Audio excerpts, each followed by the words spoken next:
الحمد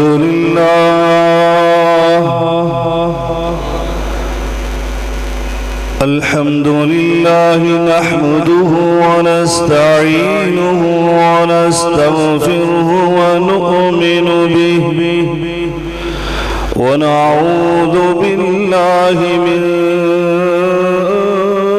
شرور أنفسنا ومن سيئات أعمالنا من يهده الله فلا مضل له ومن يضلله فلا هادي له وأشهد أن لا إله إلا الله وحده لا شريك له وواحد في ذاته وصفاته لا شريك له وواحد في ألوهيته ومعبوديته لا ند له وأشهد أن سيدنا وسندنا ومولانا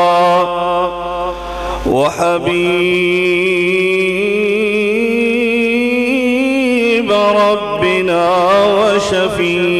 وشفيع ذنوبنا محمد صلى الله عليه وعلى آله وسلم إن الله وملائكته يصلون على النبي يا أيها الذين آمنوا صلوا عليه وسلموا تسليما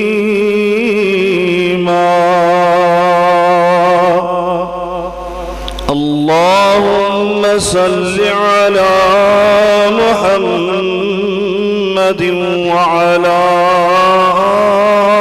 آل محمد كما صليت على إبراهيم وعلى آل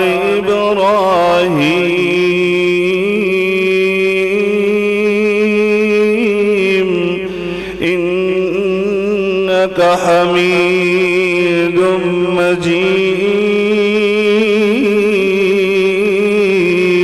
مجيد اللهم بارك على محمد وعلى آل محمد كما باركت على إبراهيم وعلى آل إبراهيم إنك حميد مجيد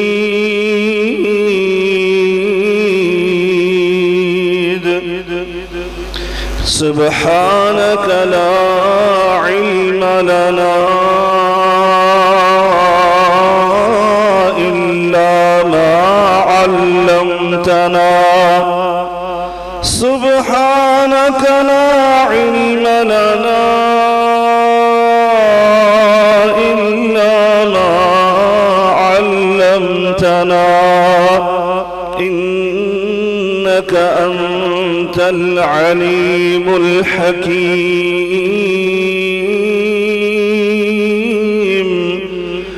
رب اشرح لي صدري ويسر لي أمري واحلل عقدة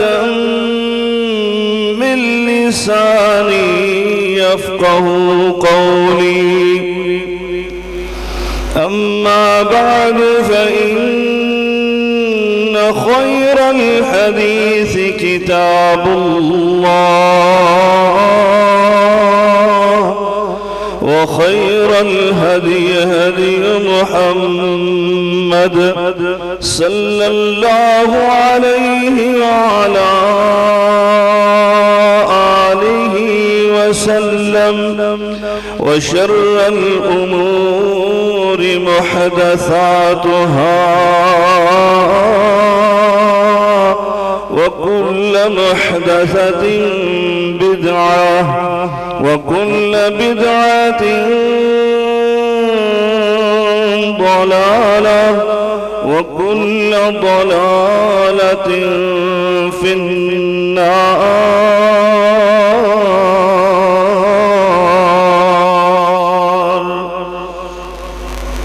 أعوذ بالله السميع العليم من الشيطان الرجيم. بسم الله الرحمن الرحيم.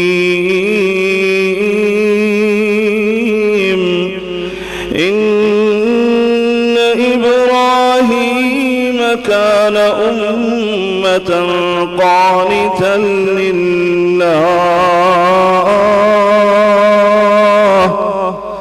إن إبراهيم كان أمة قانتا لله حنيفا ولم يك من المشركين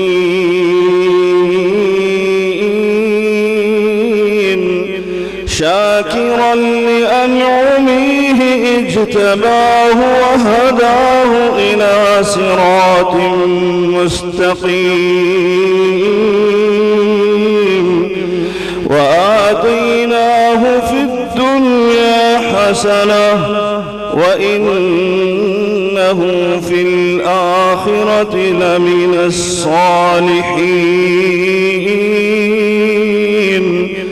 ثم أوحينا إليك أن اتبع ملة إبراهيم حنيفا وما كان من المشركين.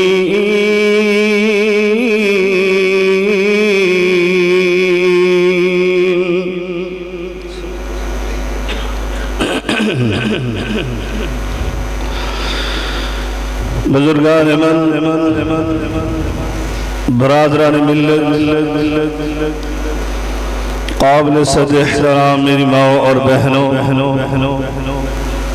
ہر قسم کی حمد و ثنا، بزرگی، برتری، بڑائی، کبریائی اللہ رب العالمین کی ذات بابرکات کے لیے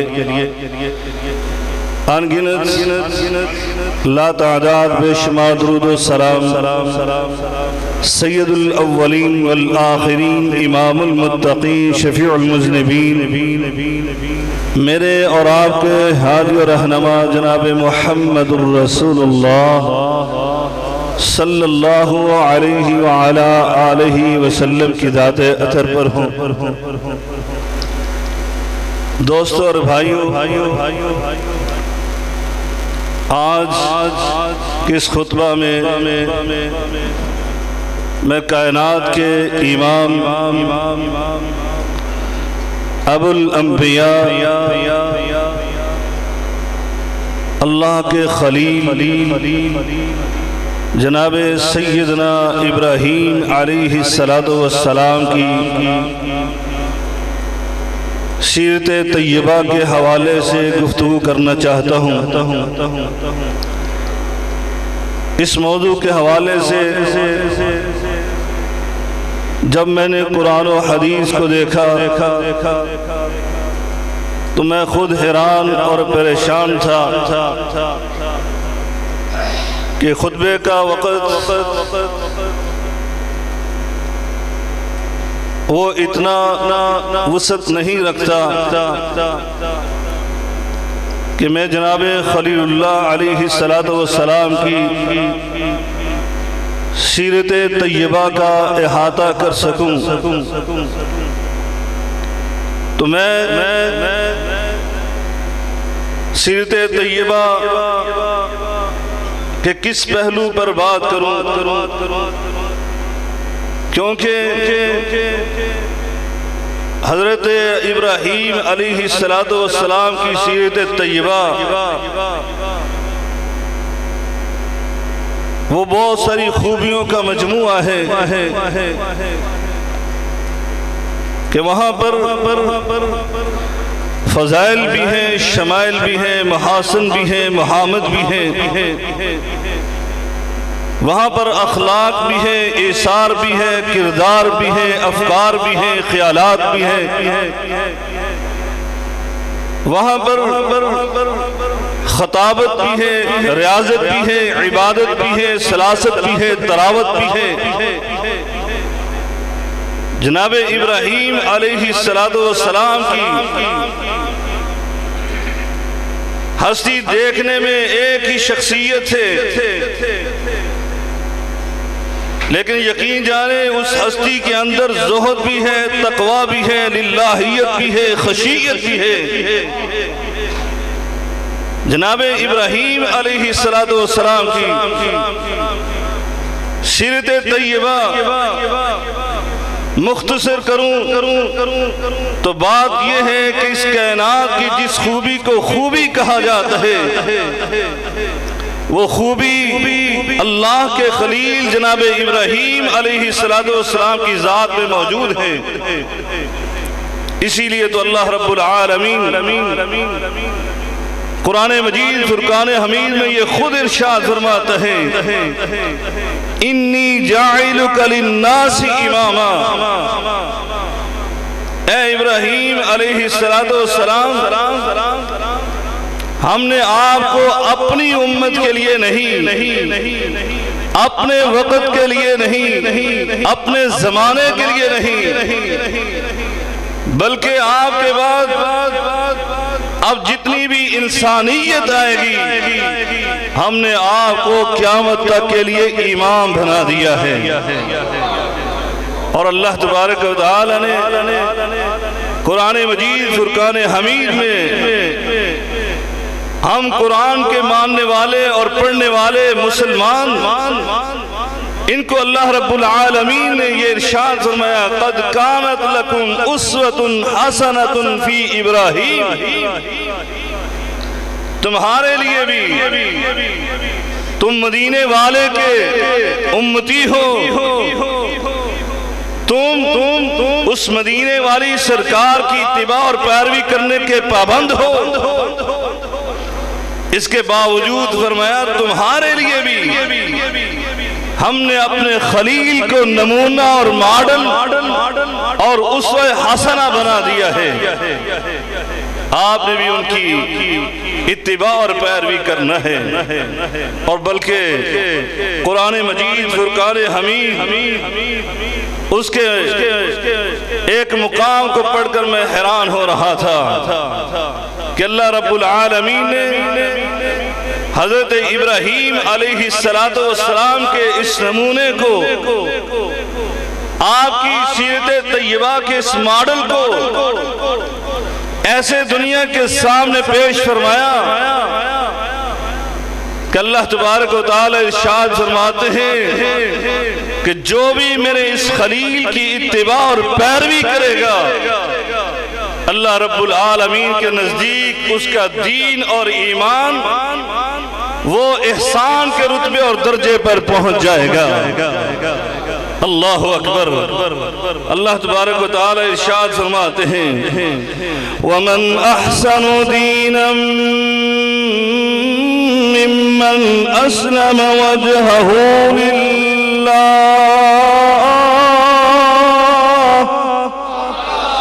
ومن أحسن دينا ممن أسلم وجهه لله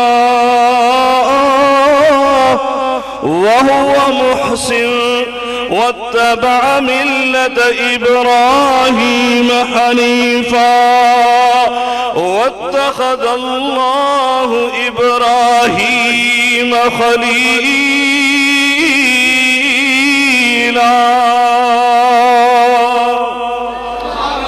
اللہ رب العالمین ارشاد فرماتے ہیں، فرمایا اس بندے سے کس کا دین اور ایمان اچھا ہو سکتا ہے؟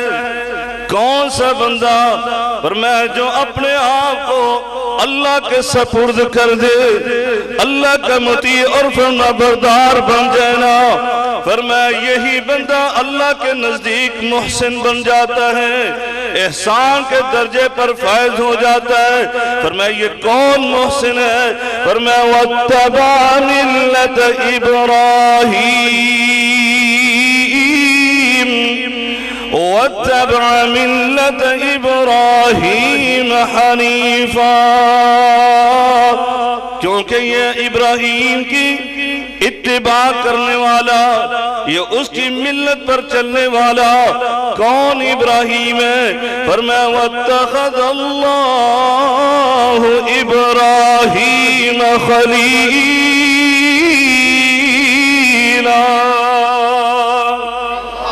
وہ ابراہیم علیہ السلام اللہ رب العالمین نے ان کو اپنا خلیل اور دوست بنانے کے لیے پوری دنیا سے منتخب کر لیا.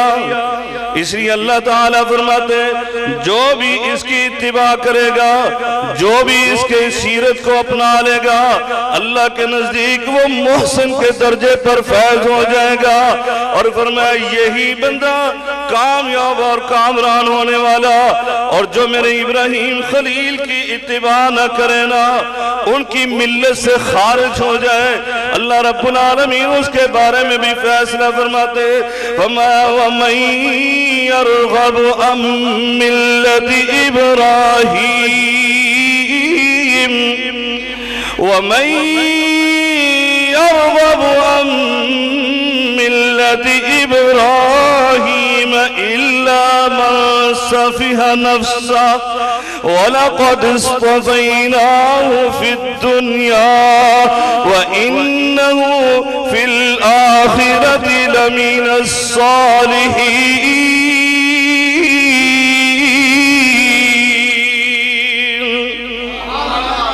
اللہ رب العالمین فرماتے ابراہیم کی ملت اور اس کے دین سے انحراف کرنے والا کون ہو سکتا ہے؟ الا من سفیہ نفسہ. فرمایا سوائے اس بیوقوف انسان کے جس کو اپنے نفع و نقصان کا علم نہیں ہے، اس کو عقل نہیں ہے، دانش نہیں ہے، اس کو اپنے مستقبل کی فکر نہیں ہے. فرمایا یہ بیوقوف انسان جو اپنے نفع و نقصان کو نہیں جانتا، صرف اور صرف یہ ابراہیم علیہ السلام کی سیرت سے انحراف کرے گا، صرف یہ ان سے دوری اختیار کرے گا. اللہ رب العالمین فرماتے ہیں کیوں ایسا کیوں ہے؟ یہ بیوقوف انسان کیوں ہے؟ وَلَقَدْ اصْطَفَيْنَاهُ فِي الدُّنْيَا.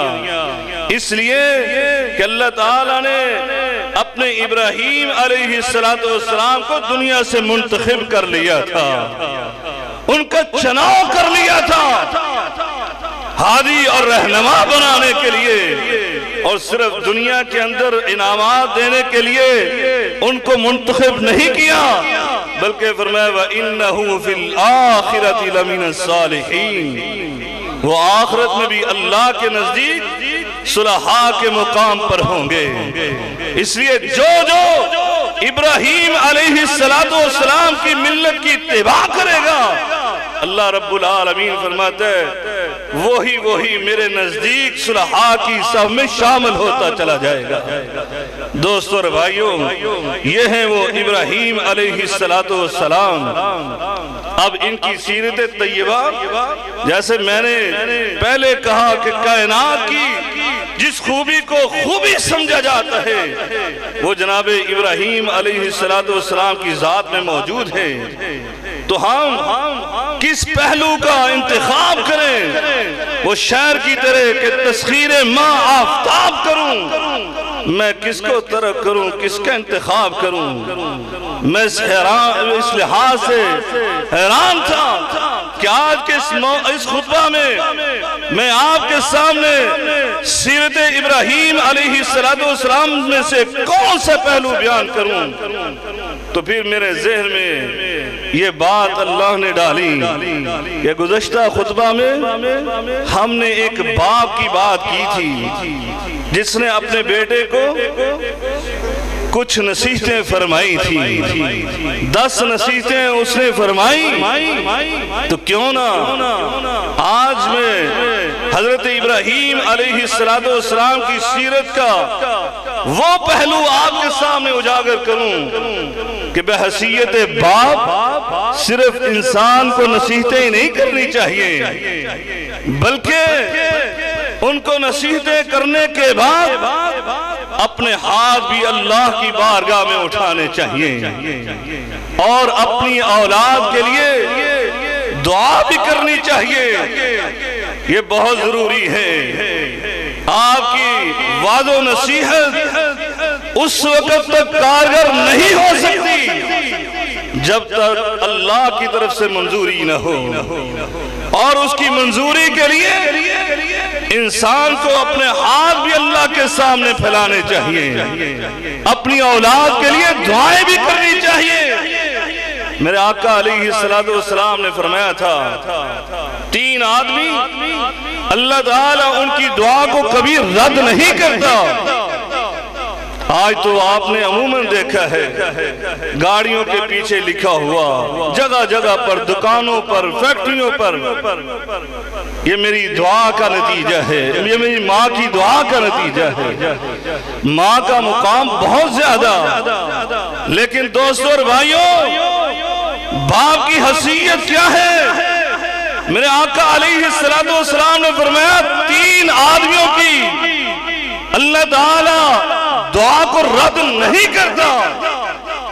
وہ 3 آدمی، ایک تو روزے دار، روزے کی حالت میں اور خصوصاً افطاری کے ٹائم پر جو بھی دعا کرتا ہے اللہ قبول فرماتا ہے۔ اسی طرح ایک مسافر اللہ کی نافرمانی میں وہ سفر نہ کر رہا ہو، اپنی ضرورت کے لیے، اپنی حاجت کے لیے، اللہ کی اطاعت اور فرما برداری کے لیے اگر وہ کوئی نیک سفر کر رہا ہے یا اپنی ضرورت کے لیے بھی وہ سفر کر رہا ہے تو اس وقت بھی اللہ اس کی طرف متوجہ ہو جاتا ہے۔ یہ مسافر جب دعا کرتا ہے اللہ اس کی دعا کو بھی رد نہیں کرتا۔ اسی طرح تیسرا وہ آدمی فرمایا جو باپ ہے، اگر وہ اللہ کے سامنے اپنے ہاتھ اٹھا کر اپنی اولاد کے لیے دعا کرتا ہے تو اللہ رب العالمین اس باپ کو کبھی بھی خالی ہاتھ واپس نہیں لوٹاتا۔ اس لیے دوستو اور بھائیوں، اپنے بچوں کو جہاں وعظ و نصیحت کرتے ہو وہاں پر اپنی اولاد کے لیے دعائیں بھی کیا کرو۔ حضرت ابراہیم علیہ السلام کی سیرت طیبہ کا یہ پہلو میرے سامنے آیا۔ قرآن کو میں پڑھ رہا تھا تو اللہ رب العالمین نے سورہ ابراہیم جو آپ کے نام سے اس قرآن میں سورہ مبارکہ نازل فرمائی، اس کے اندر پورا رکوع ہی آپ کی دعاؤں کا ذکر فرما دیا۔ حضرت ابراہیم علیہ السلام نے اللہ کے حکم سے اپنے شیرخوار بیٹے کو جناب حضرت اسماعیل علیہ السلام کو اور ان کی اماں جان اماں ہاجرہ علیہ السلام کو مکے میں چھوڑا، بیت اللہ کے قریب۔ آپ کے تصور میں یہ ہوگا کہ جیسے ابھی بارونق مکہ ہے، جیسے ابھی بیت اللہ شریف بنا ہوا ہے، عظیم الشان عمارت کھڑی ہے، شاید اسی حالت میں نہیں دوستو اور بھائیو، خود ابراہیم علیہ السلام کے الفاظ بھی ہیں کہ اللہ میں اپنی اس اولاد کو، اپنی اس زوجہ محترمہ کو تیرے گھر کے قریب چھوڑ کر جا رہا ہوں، ابھی اس کی حالت یہ ہے کہ بے واد غیر ذی زرع، یہاں انسان تو انسان، یہاں تو چرند اور پرند کا نام و نشان نہیں ہے، یہاں تو کوئی گھاس بھوس کا نام نہیں ہے، کوئی اناج ہونا تو بہت بڑی بات، یہاں تو پانی پینے کے لیے وہ موجود نہیں ہے۔ اللہ اکبر۔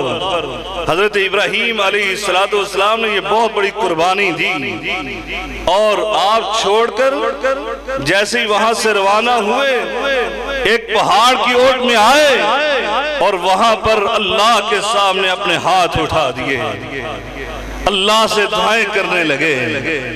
اللہ کو یہ انداز اور یہ دعائیں اتنی پسند آئی کہ جس طرح لقمان حکیم کی وعد و نصیحت کو اللہ نے زمین سے اٹھا کر عرش پر لے جا کر قرآن بنا کر نازل کر دیا، ویسے ہی اپنے اس خلیل کی ان دعاؤں کو اور اس انداز کو اٹھایا اور عرش پر لے جا کر قرآن بنا کر نازل فرما دیا۔ اور ایک باپ کو، قیامت تک آنے والے باپ کو یہ نمونہ، یہ اسوہ، یہ ماڈل یہ عطا کر دیا کہ اپنی اولاد کے لیے اس انداز سے دعائیں بھی کرنا ہے۔ حضرت ابراہیم علیہ السلام کی دعائیں کیا ہیں؟ اللہ رب العالمین ان دعاؤں کا تذکرہ فرماتا ہے، فرمایا وَإِذْ قَالَ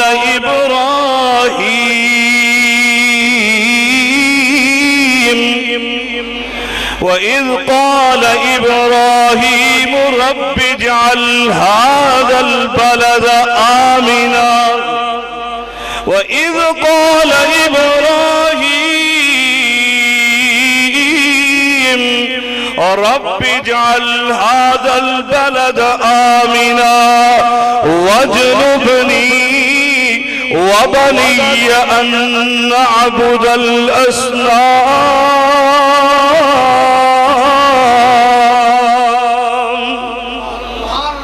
حضرت ابراہیم علیہ السلام نے اپنے نبوت کے مقدس ہاتھ اٹھا دیے اور اللہ رب العالمین سے یہ دعا کی، سب سے پہلی یہ عرض کی، اے میرے مولا کریم، میں اپنی اولاد کو یہاں پر چھوڑ کر جا رہا، ھذا البلد آمنا۔ اللہ اکبر، قربان ہو جائیں قرآن کی فصاحت و بلاغت پر۔ ابھی تو وہاں پر کوئی انسان نہیں، کوئی بشر نہیں، کوئی عمارت نہیں، وادی غیر ذی زرع، ایسی وادی ہے جو پہاڑوں میں گھری ہوئی خشک آبادی، خوش زمین ہے، لیکن دعا کے اندر کیا عرض کر رہے ہیں؟ ھذا البلد، عربی کے اندر بلد کہتے ہیں ایک شہر کو بھی بلکہ ایک ملک کو کہتے ہیں، ملک کو بھی بلد کہا جاتا ہے۔ اللہ اکبر، کہا اللہ یہ بلد بنا دینا، اور بنانا بھی کیسے؟ امن والا۔ اللہ اکبر، سب سے پہلی دعا۔ کیوں؟ یہاں خطرہ تھا چوپایوں سے، جانوروں سے، درندوں سے، ہو سکتا ہے کوئی جانور ادھر نکل آئے اور یہ ناتواں کمزور سی میری بیوی اور عورت، یہ خاتون، یہ شیرخوار بچے کی حفاظت نہ کر سکے، اس لیے سب سے پہلے امن کی دعا کی، یا اللہ اس جگہ کو امن والا بنا دینا۔ اللہ اکبر، اللہ نے کیسے دعا قبول فرمائی، آج آپ اپنی آنکھوں سے دیکھ رہے ہیں کیسا امن والا شہر ہے۔ اللہ رب العالمین نے تو بلکہ اس کے بعد یہ اعلان ہی فرما دیا، فرمایا ان اول بیت وضع للناس، ان اول بیت وضع للناس للذی ببکۃ مبارکا وہدی للعالمین۔ آیات بینات مقام ابراہیم ومن دخلہ کان آمنا ومن دخلہ کان آمنا وللہ علی الناس حج البیت۔ اللہ رب العالمین ارشاد فرماتے ہیں اب جو بھی اس شہر میں داخل ہوتا گیا وہ امن میں آتا گیا۔ اللہ اکبر۔ اللہ تعالیٰ نے ایک اور مقام پر بڑے واضح الفاظ سے مشرکین مکہ کے سامنے احسان جتلاتے ہوئے حضرت ابراہیم علیہ السلام کی اس دعا کا ثمر اور نتیجہ پیش کیا اور کیا فرمایا؟ اولم یروا انا جعلنا حرما آمنا اولم یروا انا جعلنا حرما آمنا ويتخطف الناس من حولهم أفبالباطل يؤمنون وبنعمة الله يكفرون۔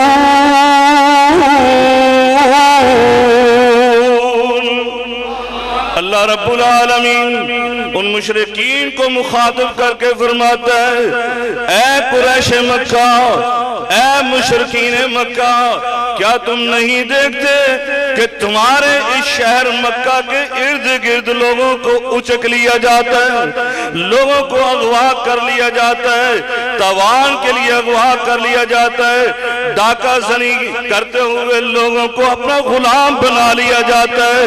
فرمایا لیکن اللہ رب العالمین نے تم پر کتنا احسان فرمایا کہ انا جعلنا حرما آمنا، کہ اللہ رب العالمین نے تمہارے اس شہر کو حرم بنا دیا اور امن والا بنا دیا۔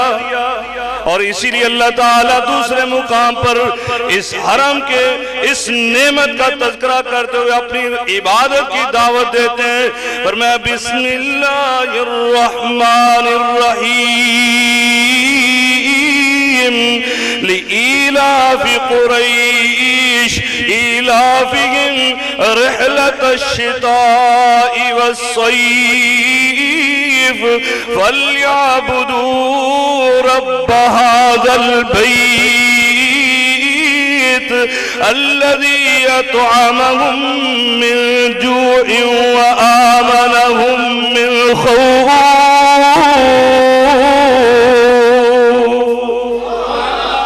اللہ رب العالمین مشرکین مکہ پر احسان جتلاتے ہوئے کہتے ہیں فَلْيَعْبُدُوا رَبَّ هَذَا الْبَيْتِ، یہ ابراہیم کے بنائے ہوئے اللہ کے گھر کی عبادت کرو۔ کیوں؟ فرمایا اس لیے کہ اس رب نے تم بھوکوں کو کھانا بھی کھلایا، اور صرف کھانا ہی نہیں کھلایا بلکہ تمہارے اندر جو خوف تھا دشمنوں کا، اس خوف کو نکال کر تمہیں امن والا بنا دیا۔ اللہ اکبر، اطمینان و سکون عطا کر دیا۔ مکہ آج یہ امن والا نہیں ہے بلکہ اس وقت سے اللہ نے اس شہر کو امن والا بنا دیا۔ اور میرے آقا علیہ السلام نے اس نعمت کی قدر کیا کرو، اس نعمت کی اہمیت کو بتاتے ہوئے یہ نہ تھا من اصبح منکم آمینا فی سربہ، میرے آقا فرماتے من اصبح منکم آمینا فی سربہ معافا فی جسدی فکانما حیزت لہ الدنیا بحذافیرہا۔ میرے آقا نے فرمایا تم میں سے جو بندہ اپنے گھر میں اپنے بیوی بچوں کے ساتھ، اپنے بہن بھائیوں اور والدین کے ساتھ اگر وہ صبح کرتا ہے اس حالت میں کہ وہ امن میں ہے، سکون میں ہے، اپنے خاندان میں، اپنے گھر میں سکون کے ساتھ وہ صبح کرتا ہے، صبح اٹھتا ہے۔ فرمایا دوسری چیز معافن فی جسد، اور اس کو اللہ تعالی نے صحت تندرستی بھی عطا کی ہے، اس کو کوئی جسمانی بیماری بھی نہیں ہے، اور وقوت یومہ، اور ایک دن کا کھانا، ایک مہینے کا نہیں، ایک سال کا راشن نہیں، گھر میں آپ کے گندم پورے سال کی اور سال بھر کے چاول بھی موجود، دیگر نعمتیں تو موجود ہی موجود۔ یہ نہیں کہا بلکہ کہا کہ اس کو اللہ تعالیٰ نے صرف ایک دن کا کھانا، قوت یومہ، ایک دن کا کھانا اس کے پاس موجود ہے۔ فَكَأَنَّمَا حُيِّزَتْ لَهُ الدُّنْيَا بِحَذَافِيرِهَا، اس کو اللہ کا شکر ادا کرنا چاہیے، کیونکہ اس کے لیے تو اللہ تعالیٰ نے پوری کائنات کی نعمتیں سمیٹ کر اس کو عطا کر دی۔ اللہ اکبر، اللہ اکبر، پوری کائنات کی نعمتیں، یہ دنیا جو اپنی تمام تر نعمتوں کے ساتھ اس کے گھر میں موجود ہے۔ اللہ اکبر۔ دوستو اور بھائیو، آج اتنا کچھ ہونے کے باوجود ہم نہ شکری کرتے ہیں، اور پھر اس کی وجہ سے پریشان ہیں اور گلے شکوے کرتے ہوئے سنائی دیتے ہیں۔ اللہ تعالیٰ نے قرآن مجید میں فرمایا لَإِن شَكَرْتُمْ لَأَزِيدَنَّكُمْ، اگر تم شکر ادا کرو نا ان چھوٹی چھوٹی نعمتوں پر، تو اللہ رب العالمین کیا کرتے ہیں؟ اللہ تمہاری ان نعمتوں میں اور زیادہ اضافہ فرما دیتے ہیں، اور زیادہ برکت عطا کر دیتے ہیں۔ اور فرمایا وَلَئِن كَفَرْتُمْ، اگر تم ناشکری کرتے ہو إِنَّ عَذَابِي لَشَدِيدٌ، اگر ناشکری کرتے ہو پھر اللہ تعالیٰ کی پکڑ بھی بڑی سخت ہے۔ باوجود ساری نعمتوں کے پھر بھی تمہیں ایسے ہی لگتا ہے دنیا کا سب سے محتاج ترین انسان میں ہی، مجھ سے زیادہ کوئی ضرورت مند، حاجت مند کوئی نہیں ہے، میری ضروریات ہی پوری نہیں ہو رہی۔ یہ فکر، یہ پریشانیاں اس کو لاحق رہتی، گھیرے رکھتی ہیں، اس لیے ہمیشہ شکر ادا کیا کرو۔ میرے آقا علیہ السلام نے اس نعمت کا، یہ اس انداز سے اس نعمت کو بیان کیا۔ آگے چلیے، دوسری دعا حضرت ابراہیم علیہ السلام نے کیا مانگی؟ فرمایا وَجْنُبْنِي وَبَنِيَّ وَجْنُبْنِي وَبَنِيَّ أَن نَّعْبُدَ الْأَصْنَامَ،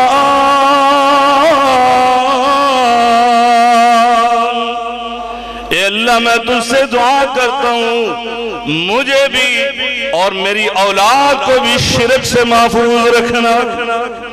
صرف شرک کے بارے میں یہ نہیں بتانا کہ بیٹا یہ شرک بہت بڑا ظلم، یہ بتانے کے بعد یہ دعا بھی کرنا ہے، اور یہ کون دعا کر رہا ہے؟ یہ موحد اعظم اللہ کے خلیل، توحید کے بڑے علمبردار، بڑے دائی اور مبلغ اللہ کے سامنے دعا کرتے ہیں۔ کیا دعا کی؟ وَجْنُبْنِي، اے اللہ مجھے بھی، سب سے پہلے مجھے شرک سے محفوظ رکھنا۔ آج کیا یہ غلط فہمی پھیلائی جاتی ہے؟ کلمہ گو ہے، یہ جو مرضی کرتا پھرے، یہ شرک کا مرتکب نہیں ہو سکتا۔ یہ کبھی اس کے در پر، کبھی اس کے در پر، کبھی اس کے در پر اپنی پیشانی بھی ٹیکے اور اس سے اپنی حاجتیں بھی طلب کرے، ضرورتیں بھی مانگے، پھر بھی کہتے ہیں نہیں یہ شرک نہیں ہو سکتا۔ دوستو اور بھائیو، کیوں؟ وجہ کیا ہے؟ جی وجہ یہ ہے کہ یہ کلمہ گو ہے۔ یہ حضرت ابراہیم سے بھی بڑا کلمہ گو ہے۔ یہ ابراہیم علیہ السلام کی اولاد جناب اسماعیل ذبیح اللہ، جناب سیدنا اسحاق علیہ السلام، کیا ان سے بھی بڑا موحد اعظم ہے؟ یہ ان سے بھی بڑا کلمہ گو ہے۔ وہ دعا کر رہے ہیں یا اللہ مجھے اور میری اولاد کو اس بت اور ان بتوں کی پوجا کرنے سے، شرک سے محفوظ رکھنا۔ دوستو اور بھائیو، یہ کون ہے؟ ذرا دیکھو تو صحیح قرآن کی شکل میں، قرآن مجید فرقان حمید اسم وحد آدم کے اعلان کو بیان کرتا ہے۔ یہ کون تھا جس نے اپنے باپ کے سامنے، وقت کی حکومت کے سامنے، وقت کے جتنے بھی انسان تھے سب کے سامنے یہ اعلان کر دیا تھا، فَإِنَّهُمْ عَدُوٌّ لِّي فَإِنَّهُمْ عَدُوٌّ لِّي إِلَّا رَبَّ الْعَالَمِينَ۔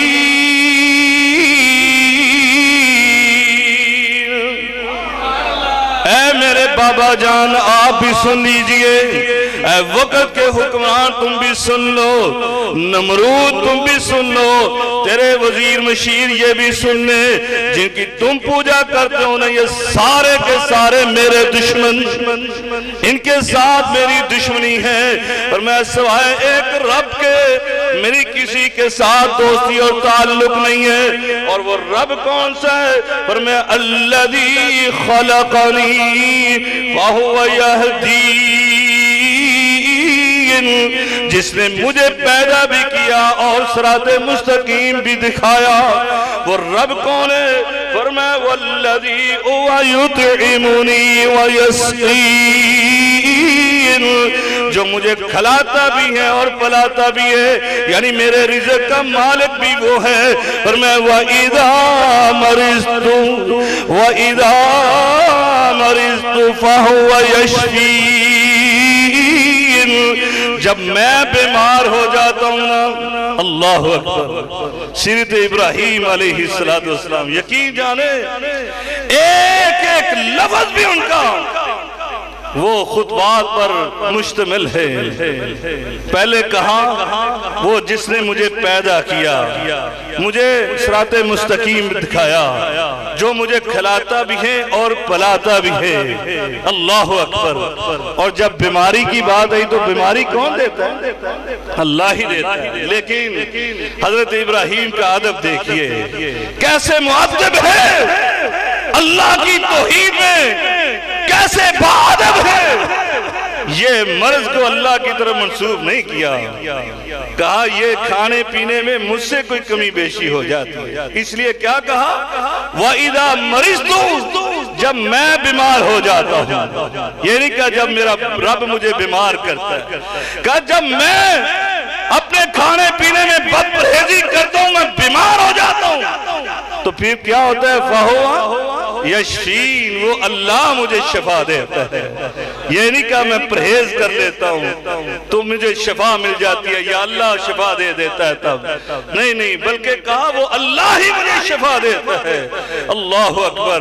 پھر آگے کہا والذی یمیتنی ثم یحیین، وہ اللہ ہی میری موت کا مالک اور مجھے مارنے کے بعد زندہ کرنے والا بھی وہ اللہ ہے۔ فرمایا والذی یطمع ان یغفر لی خطیئتی یوم الدین،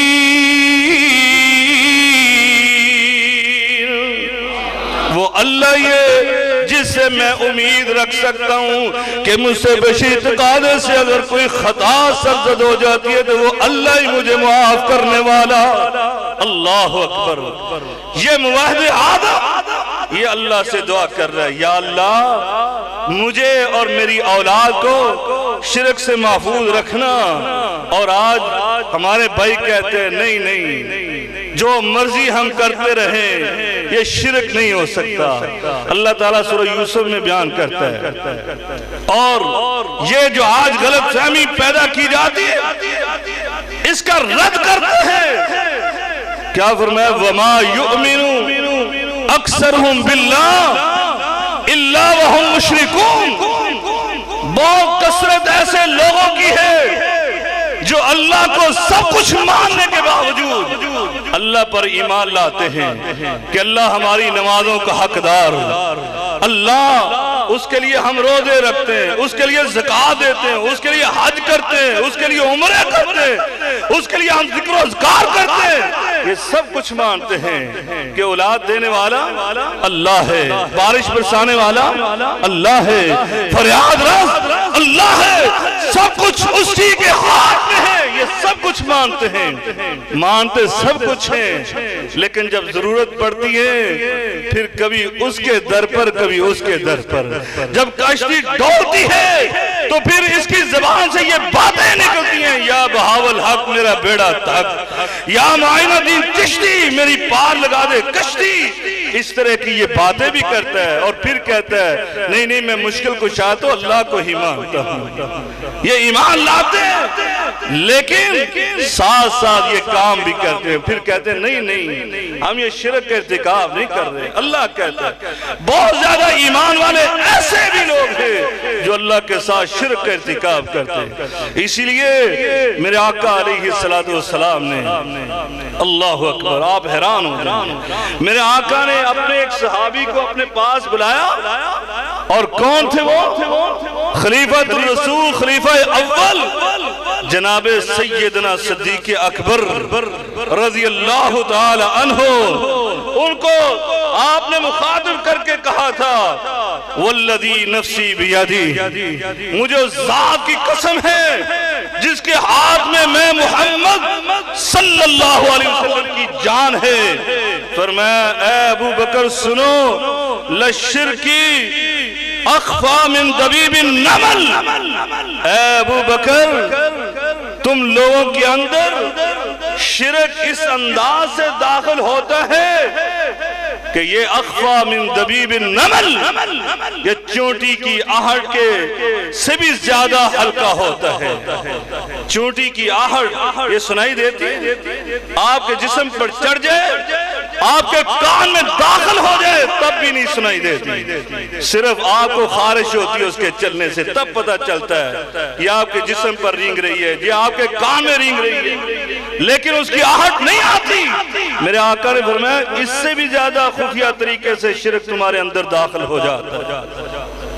اللہ تعالی ہم سب کو محفوظ فرمائے۔ اس لیے میرے آقا نے قسم اٹھا کر اس بات کو بیان کرنے کے لیے پھر آپ نے کیا فرمایا، کیونکہ آپ حکیم بھی تھے، آپ معلم بھی تھے، آپ استاد بھی تھے، آپ مربی بھی تھے، آپ نے تربیت بھی کرنا تھی، اس لیے آپ نے اپنے صدیق اکبر کو کہا الا ادلک علی شیء، کیا میں تمہیں ایسا نسخہ کیمیا نہ بتلا دوں، اذا فعلتہ، اگر تو اس نسخہ کیمیا پر عمل کرے، اگر تو اس میری بتائی ہوئی بات پر عمل شروع کر دے، تو آقا علیہ السلام نے فرمایا ذہب عنک قلیلہ وکثیرہ، پھر یہ شرک کا کثرت تو بہت زیادہ وہ تو ہے ہی ہے، بلکہ فرمایا قلیل وہ بھی نہیں رہے گا، یہ قلیل اور کثیر سب کچھ تجھ سے دور ہو جائے گا، شرک کی غلاظتوں سے تو پاک ہو جائے گا۔ صدیق اکبر نے کہا اللہ کے رسول کیوں نہیں؟ آپ نے فرمایا یہ دعا پڑھا کر، اللہم انی اعوذ بک ان اشرک بک، اے اللہ میں تیری پناہ میں آتا ہوں کہ میں تیرے ساتھ کسی کو شریک کروں، انا اعلم، اور میں اس بات کو جان بھی رہا ہوں، مجھے پتہ ہے میرا مشکل کشا کون، میرا حاجت روا کون، میرا فریاد رس کون، اور پھر بھی میں دعا کرنے کے لیے کسی اور کے در پر ہاتھ پھیلا دوں، اپنی حاجت کو پورا کرنے کے لیے کسی اور کے سامنے پیشانی کو ٹکا دوں، مجھے علم ہونے کے بعد فرمایا ہمیشہ یہ دعا کرنا اے اللہ میں تیری پناہ میں آتا ہوں ان اشرک بک وانا اعلم، اے اللہ اگر میں کسی بات کو جانتا ہوں یہ شرک ہے اس سے بھی میں تیری پناہ میں آتا ہوں، واستغفرک لما لا اعلم، اے اللہ اور میں اس کی مغفرت طلب کرتا ہوں جو مجھے انجانے میں مجھ سے ایسا کام ہو جائے جو تیرے نزدیک شرک ہو، اللہ اس سے بھی میں تیری پناہ مانگتا ہوں، اس سے تیری مغفرت کا طلبگار ہوں۔ یہ دعا میرے آقا نے کس کو سکھلائی؟ ابو جہل کو، ابو لہب کو، یہ دعا سکھلائی صدیق اکبر کو۔ اللہ اکبر، کیا میرے نبی کو شک تھا کہ یہ میرا صدیق یہ معاہد آدم میری امت کا، یہ میرے بعد بننے والا خلیفہ امیر المومنین، یہ میرے بعد شرک کرے گا؟ میرے آقا نے ان کو کیوں یہ دعا سکھلائی؟ کہا ہو سکتا ہے انسان سے انجانے نہ جانے میں کوئی ایسی غلطی ہو جائے جو اللہ کے نزدیک شرک کے زمرے میں داخل ہو جائے، اس لیے یہ دعا سکھلائی۔ اس لیے دوستو اور بھائیو، معاہد آدم نے ہمیں یہ بتلایا کہ یہ دعا کیا کرو اپنے لیے بھی، اپنی اولاد کے لیے بھی، یا اللہ ہمیں زندہ رکھنا تو اپنی توحید پر، ہمیں موت ہے تو تیری توحید پر، ہم اس دنیا سے جائیں تو معاہد آدم بن کر جائیں۔ کیوں؟ حضرت ابراہیم علیہ السلام نے فرمایا، اور قرآن نے ان کے یہ کلمات کو نقل کیا کہ یہ جو شرک ہے یہ بڑے پینترے بدل کر آتا ہے، یہ بہت سارے لوگوں کو گمراہ کر دیتا ہے۔ حضرت ابراہیم علیہ السلام اسی بات کا اعتراف کرتے ہوئے فرماتے، رب انہن اضلل کثیرا من الناس فمن تبعنی فإنہ منی ومن عصانی فإنک غفور رحیم۔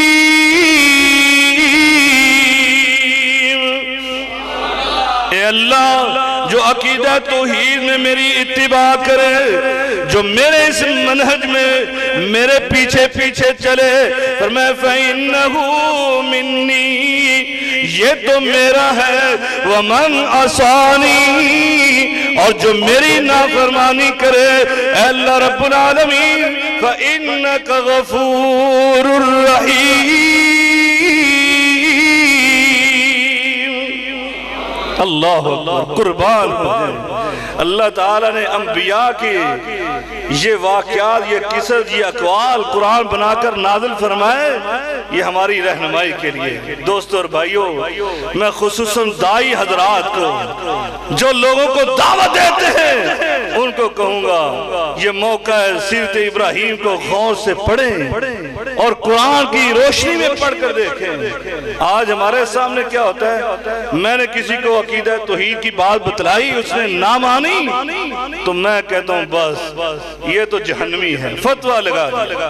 یہ نہیں پتا اب اس کی بقیہ عمر ابھی پڑی ہوئی ہے، مجھے نہیں علم اس کی عمر کتنی ہے اور زندگی کے کس موڑ پر یہ معاہد بن جائے۔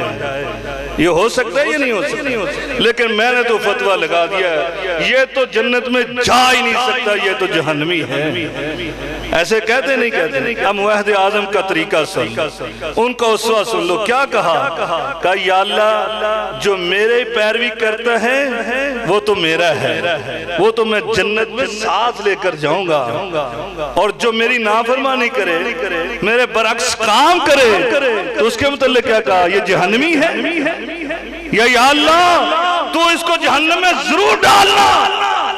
یہ کہا نہیں، کہا یا اللہ تو غفور الرحیم۔ اللہ اکبر، کیسا پیارا اسلوب ہے، قربان ہو جائے۔ بلکہ یہ انبیاء کا اسلوب بھی یہ تھا۔ آؤ ایک اور نبی کی بات سن لو، حضرت عیسیٰ علیہ السلام جب ان کے اللہ تعالیٰ نے سوال جواب کیے نا، وہ اللہ تعالیٰ نے قرآن میں بیان کیا کل قیامت کے دن، تو اللہ تعالیٰ کے سامنے وہ کیا کہتے ہیں؟ یا اللہ انہوں نے میری ماں کو مجھے تیرا شریک بنا دیا، یا اللہ میں نے نہیں کہا تھا۔ اور آخر میں چل کر کیا کہا؟ ان تعذبهم فإنهم عبادك وإن تغفر لهم فإنك أنت العزيز الحكيم۔ یہ قیامت کی بات ہو رہی، قیامت کی بات، یہ دنیا کی بات نہیں ہو رہی۔ حضرت عیسیٰ کیا کہتے ہیں؟ یا اللہ یہ مشرک ہیں، تو ان کو عذاب دے، تو تیرے ہی بندے، مجھے کیا ان سے؟ تیرے بندے ہیں، اور تو نے کہا میں تو 70 ماؤں سے زیادہ اپنے بندوں سے پیار کر۔ مطلب یہ ہے کہ تیرے بندے، اور اگر تو معاف کر دے، یہ کون ہے؟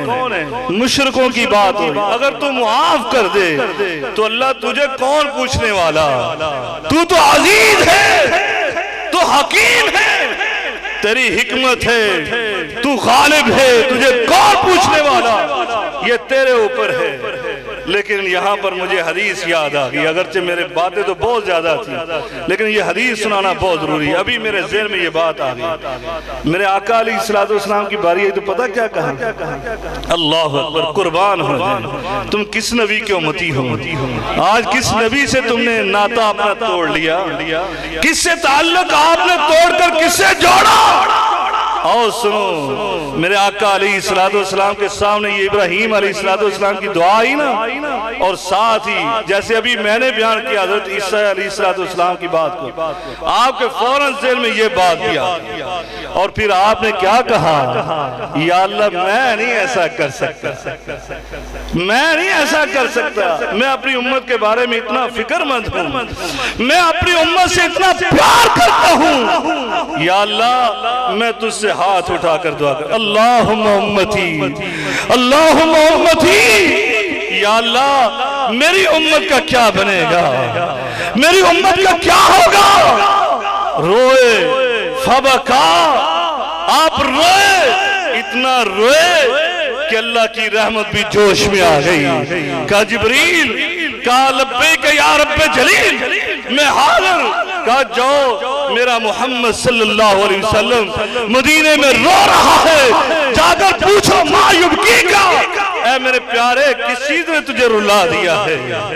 حضرت جبرائیل آئے، آ کر اللہ کی یہ بات سنائی کہ میرا اللہ پوچھ رہا ہے ما یبکی کا یا رسول اللہ، اللہ کے رسول آپ کو کس بات نے رلا دیا، کس بات نے غمزدہ کر دیا؟